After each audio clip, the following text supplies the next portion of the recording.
My name is Abigail Yonker. I'm from Queen Creek, Arizona. I'm a sophomore at Castile High School. That's brand new in Queen Creek. I was part of a camp in February called Higher Orbits that allows high schoolers to design projects to possibly be tested in a microgravity environment on the ISS.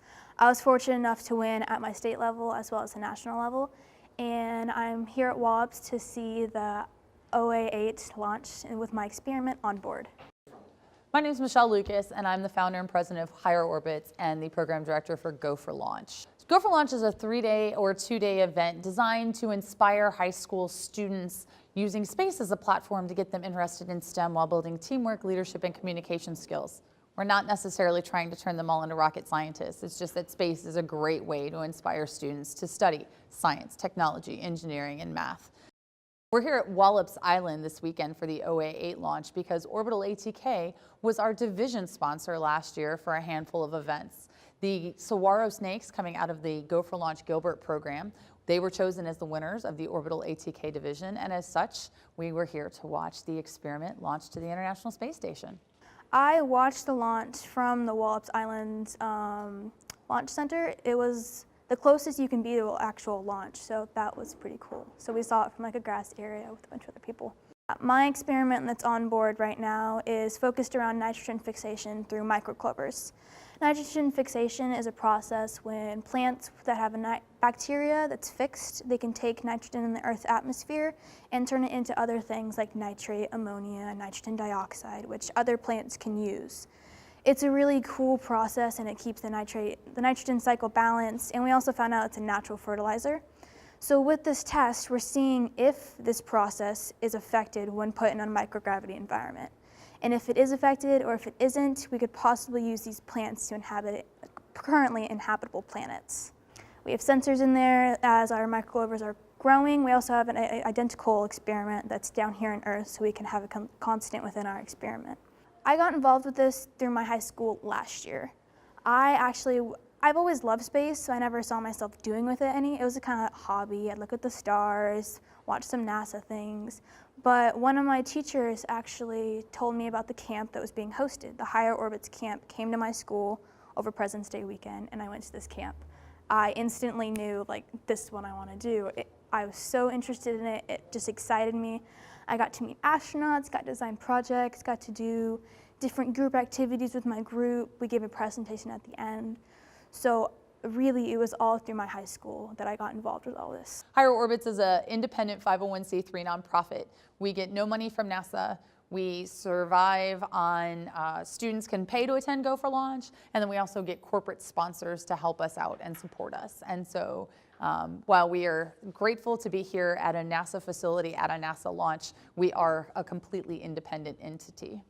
It's interesting how relationships have evolved with commercial space flight, the expansion of the International Space Station. We now have more partners coming to the table who facilitate things like student experiments getting into space. There's a company called Space Tango out of Lexington, Kentucky, and they are a company that is basically a launch provider of logistics. And so we work with Space Tango, who has a Space Act agreement with the Center for the Advancement of Science and Space, CASIS, who works with NASA to get experiments on board the national lab. And so we work with Space Tango, who works with CASIS, who puts the experiment on board the International Space Station. So it's kind of this chain of events, but it's wonderful because it means that now we have much easier access to the International Space Station, and automation has also helped that because crew time is so very valuable.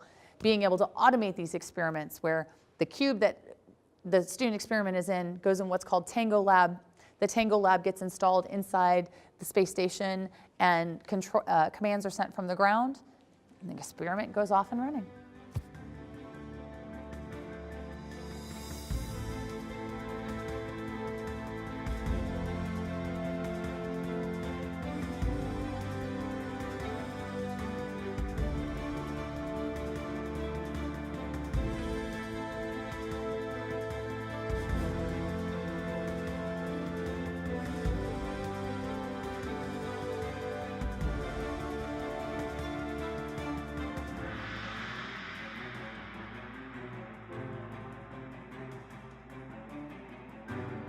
T-minus 10 seconds.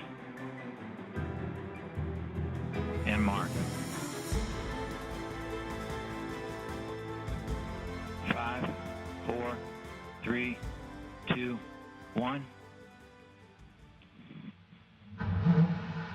ignition.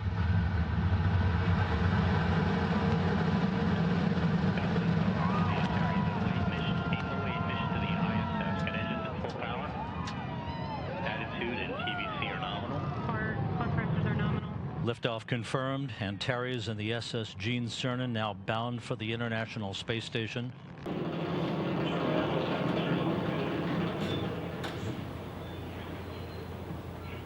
The Cygnus cargo spacecraft now en route to the space station following this morning's successful launch from NASA's Wallops Flight Facility in Virginia at 7:19 a.m. I'm Tabitha Thompson with NASA's Office of Communications. I have with me Dan Hartman with the International Space Station Program. We're going to start with Dan. Thank you, Tabitha. Beautiful morning, beautiful launch. It was great to put a rumble in the air here and get Cygnus off the ground, and it's on its way to the International Space Station. It was just a miraculous launch and a flawless countdown, and these gentlemen will talk a lot more about that, but I would like to congratulate the Orbital ATK team and all the folks here at the center that put this show on this morning for everybody. And again, it's just great to have that spacecraft headed toward the International Space Station. We absolutely all watched the launch. We were out at the U-40 site. I've seen more than a few rocket launches, let's say, but watching it with the students who were seeing it for the first time and having their science on board was so meaningful. It was so neat to watch their reactions. And the rocket, I mean, rocket launches are amazing. You don't just see it, you feel it. It was a beautiful day and a beautiful launch. It's completely crazy. It's life-changing. I never saw myself having conference calls with NASA, talking at a press conference, doing interviews, but here I am, and I will be able to tell people that forever. It's just absolutely amazing. I love it. I want to do this when I'm older. It's great. In the future, I hope to be an aerospace engineer. I've gotten involved with my engineering classes at my high school. I've joined clubs, all kinds of different things. I see myself being an engineer, and aerospace is where I want to be, but wherever I end up, it's just going to be that. For other people out there, my age, younger, older, no matter what, and where you are in high school, don't be afraid to get involved.